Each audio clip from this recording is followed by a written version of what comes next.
Unity mean to you? I don't know what Jewish. What do you mean, like Achdus? I just hear those two words, Jewish unity, thrown around a lot. Are you for it? Well, Achdus? Is that what you're saying?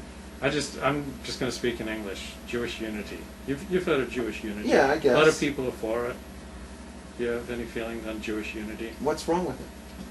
I don't know. I was just wondering what it means to you. It means, like, you do things as a community. You do things in a group. Is it good? Yeah, I mean, we have a minions. There's communal aspects, if you will, of Judaism. For instance, you live here in Pico Roberts. Yes. Life is easy for you comparatively Yeah. to how it could be. Yeah. Right? Yeah. Why is it so easy? Because there's so many other Jews here. Yeah, it's all here. It's like 75 kosher restaurants on the block, right? And people are nice here. Right. You said there's 100 shuls within walking distance. Yeah. 100 from shuls within walking distance of where we're sitting right now here in LA, right? Yeah. There's 75 kosher restaurants here in LA. Yeah. Right? There's a mikveh down there. I don't know how many mikvehs there are. There are multiple mikvahs. There's multiple mikvehs. You can go to one every hour. Yeah, and there's everything is here. Life is easy. Yeah. You want to get your tefillin checked. You need to buy a new mezuzah. It's all here. Yeah. You want to buy Sforum. You don't want to wait for Amazon or Have whatever. another circumcision. Boom, done. Right? Yeah. Try doing that in Sacramento. Yeah, not so easy. Not so easy in Sacramento. Try doing that in Fresno. Oi, not easy, right? Yeah. These are challenges. Try doing that in San Diego. Not easy. Right? Yeah. So we have it good right here. Yeah. And why is that? And we have that good here So we have a community. because we have a Jewish community. And that's really the Octus, is everybody's working together in a community. Yeah. Right? It's a lot harder to do Judaism when you're working alone. Right? And I've done that. Judaism is not meant to be lived alone. You need a community, like you need a minimum of 10 for a quorum of minyan. Like, Judaism is to be lived in a community. Right. I have experienced being out of town. I mean, this is not really out of... It's like debatable whether LA is out of town or not. Because compared to New York attitudes, this is really out of town. But compared to Sacramento and San Jose and all these other places, we're in town. Yeah. Okay? I've been out of town. I've spent time out there. And it's a challenge. And you become much more like Avraham Avinu. Because Avraham Avinu worked alone. Yeah. Abraham started Judaism working alone. And he did the whole thing. He just him and his wife, and that was it. And they did everything. They made their own chalus, and they shucked their own chickens. They did everything by themselves, And he was the self-contained man, It was he didn't need... He was good. On his own. Yitzchak, his son, worked alone. Right. And we didn't get the whole communal thing until all the brothers were born in the 4th generation. One of the great things about traditional Judaism is that it keeps throwing you together. Like, if you want to connect with people, Judaism provides probably more opportunities than almost any other way of life I know. Like, we'll be all thrown together on Tisha B'Av, sitting on the floor, listening. The Sephardim don't sit on the floor for reading Veka on I don't know. Yom Kippur. And so we're brought together on the Shabbat. We're brought together 3 times a day to daven, and we're brought together to study Torah and to eat together at kosher restaurants. It brings us together. So we hate each other and split apart, but then we keep getting thrown back together. We really can't do it on our own. We need a community. When should we have contempt for our fellow Jews? The Torah tells us when. Did it? Okay, the Torah, when should we hate somebody, right? Yeah. It says, Tachlis sinasing. That David Melech wrote, with an ultimate hatred, I hate them. It's in Psalms. It's in Tehillim, and it's brought down in Talmud in Masechta Shabbos that goes on the minim and the apikorsim. What's a minim and an apikorsim? It's the heretics. Yeah. If somebody is a heretic, you have to hate them. Yeah. Because they are an enemy of God. Yeah. A heretic is an enemy of God. Yeah. And anybody who's an enemy of God is an enemy of the Jews. And they are let's put it this way. A heretic is a scarier is it more threatening and more damaging and more dangerous? The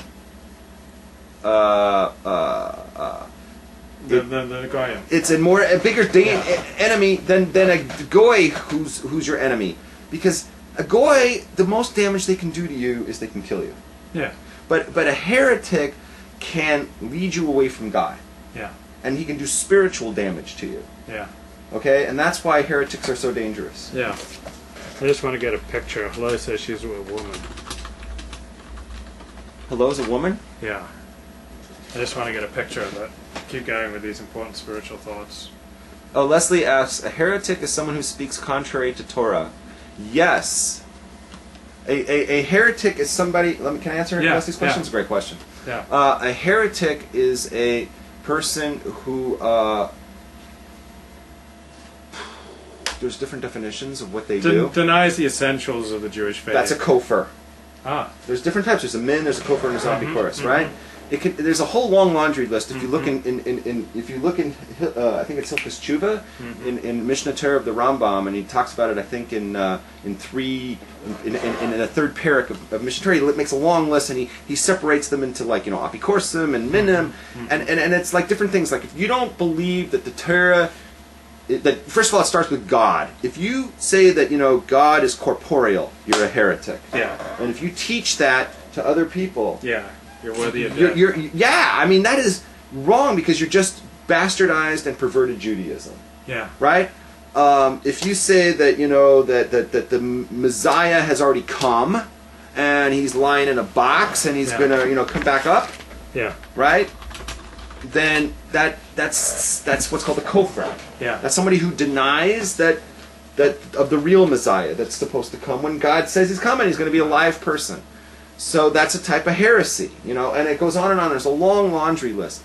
The Rambam writes the 13 principles of faith. Everybody should go do your homework and find the 13 principles of faith according to the Rambam. And anyone who transgresses any one of those 13 is considered a heretic. That's what the Rambam writes.